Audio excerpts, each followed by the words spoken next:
بسم اللہ الرحمن الرحیم۔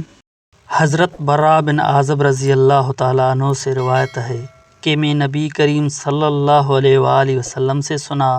نبی کریم صلی اللہ علیہ وآلہ وسلم خطبہ دے رہے تھے۔ خطبے میں آپ صلی اللہ علیہ وآلہ وسلم نے فرمایا کہ آج کے دن کی ابتدا ہم نماز عید سے کریں گے، پھر واپس آ کر قربانی کریں گے۔ جو شخص اس طرح کرے گا وہ ہماری سنت کو پالے گا، لیکن جس نے عید کی نماز سے پہلے جانور ذبح کر لیا تو وہ ایسا گوشت ہے جسے اس نے اپنے گھر والوں کے کھانے کے لیے تیار کیا ہے، وہ قربانی کسی درجے میں بھی نہیں۔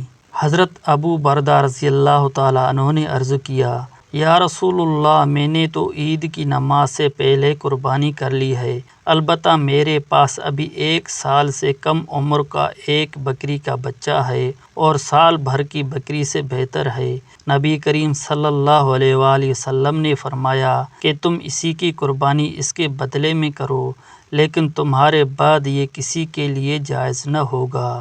ایک دوسری روایت میں ہے، حضرت انس رضی اللہ تعالیٰ عنہ سے روایت ہے کہ نبی کریم صلی اللہ علیہ وآلہ وسلم نے فرمایا کہ جس نے نماز سے پہلے قربانی کر لی ہو وہ دوبارہ قربانی کرے۔ اس پر ایک صحابی اٹھے اور عرض کیا، یا رسول اللہ، اس دن گوشت کی لوگوں کو خواہش زیادہ ہوتی ہے۔ پھر انہوں نے اپنے پڑوسیوں کی محتاجی کا ذکر کیا، جسے نبی کریم صلی اللہ علیہ وآلہ وسلم نے ان کا عذر قبول کر لیا ہو۔ انہوں نے یہ بھی کہا کہ میرے پاس 1 سال کا ایک بچہ ہے اور بکریوں سے بھی اشیاء ہے، چنانچہ نبی کریم صلی اللہ علیہ وآلہ وسلم نے انہیں اس کی قربانی کی اجازت دے دی، لیکن مجھے اس کا علم نہیں کہ یہ اجازت دوسروں کو بھی تھی یا نہیں۔ پھر نبی کریم صلی اللہ علیہ وآلہ وسلم 2 مینڈھوں کی طرف متوجہ ہوئے۔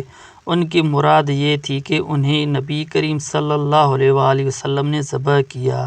پھر لوگ بکریوں کی طرف متوجہ ہوئے اور انہیں ذبح کیا۔